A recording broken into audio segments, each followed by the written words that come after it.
songs. I believed in myself and I felt I had the potential to be successful at it.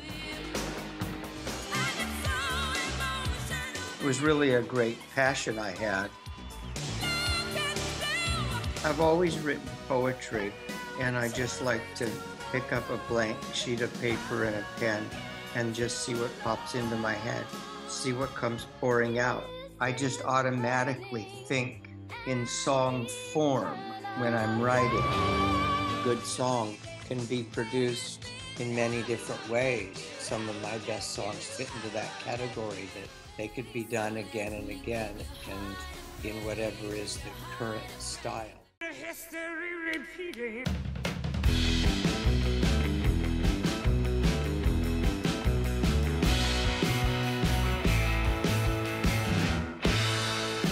Welcome back to a very exciting episode of History Repeated. I'm Ryan, and this episode will be the first of 3 featuring the legendary Grammy Award-winning, Hall of Fame inducted songwriter Billy Steinberg, who wrote countless hits for a wide range of artists, from Heart and the Bangles to Melanie C and Demi Lovato.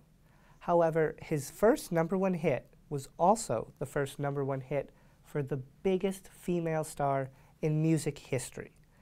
The singer was Madonna, and the song was none other than Like a Virgin. Well, I wrote the lyrics before we wrote any music. I had been in a relationship that was rather difficult, and I extricated myself from that relationship, and I met somebody new, and I felt sort of reborn, if you will.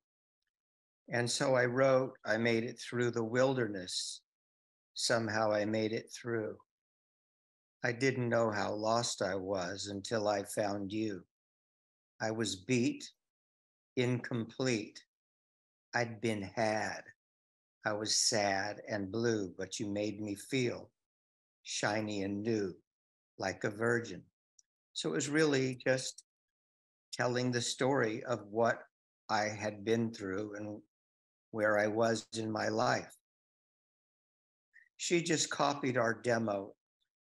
Her record was produced by Nile Rodgers, and our demo sounds identical to the Nile Rodgers Madonna record.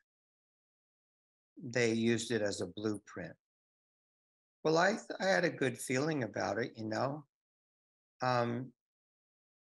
I realized at the time that the title was provocative, and you never know if maybe radio stations would balk at playing a song with that title. I don't know. But I did have a strong feeling that we had something special and that she was the perfect artist to release this song. Like a Virgin may have been Billy's first #1 as a songwriter, but his first big hit came a few years earlier, back in 1980, when his song How Do I Make You gave Linda Ronstadt her first top 10 hit of the 80s. I had a band at that time. My band was called Billy Thermal, and Thermal was the name of the little town where my father's business was located, Thermal, California. And I put together a band, Billy Thermal, and the guitar player in the band, he had a girlfriend who was named Wendy Waldman. And Wendy, besides being a songwriter and a singer herself, she sang backup vocals in Linda Ronstadt's band. So without telling me, Wendy and the guitarist from my band, Craig Hull, who was her boyfriend, they played our demos for Linda, and she picked that song out and decided she wanted to record it. At first, I was skeptical because I had had some rejection, you know. So I thought, well, maybe she says she wants to record it, but maybe she won't. Or maybe she says she wants to record it and she will record it, but then somehow it'll get left off her album. So I was very cautious about feeling too excited. But eventually she did record it, and in fact, it became the first and only hit single on the album that it was on. And that was a big moment for me. Billy had an incredible array of influences growing up, and it was through this music that he realized just how powerful a song could be. My early musical influences were the Everly Brothers, Chuck Berry, Buddy Holly, Little Anthony and the Imperials, Ray Charles.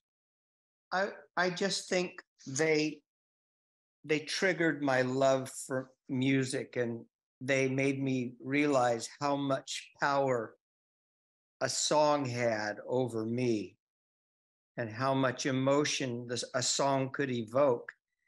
And it just made me love songs and voices, and it made me want to write songs myself. Billy always believed in his songwriting abilities, and he was lucky enough to have a circle of people in his life that recognized his talent and drive and encouraged him to pursue his passion. I wrote my first song when I was 18. I think it's a really good song. Well, I believed in myself, and I felt I had the potential to be successful at it. I mean, it was a small circle that was encouraging, my best friends and a few other people, but I was encouraged by their reaction. Unlike many accomplished songwriters, Billy didn't get caught up in all his early success. In fact, he stayed working on his father's farm until after his first #1 hit, before he decided to move to LA. This decision to stay on the farm was critical during the early years of Billy's career. When I got out of college, I went to work for my father. My father was a farmer in Southern California, in the California desert, growing grapes. So I did get another job, and it was a full-time job. And it was quite engrossing, so I was really occupied with that. Billy is truly an astounding songwriter, and we haven't even gotten close to covering his countless successes. So be sure to look out for our future episodes with Billy Steinberg to hear about hits like I'll Stand By You, Eternal Flame, and Alone. Until next time, this has been History Repeating.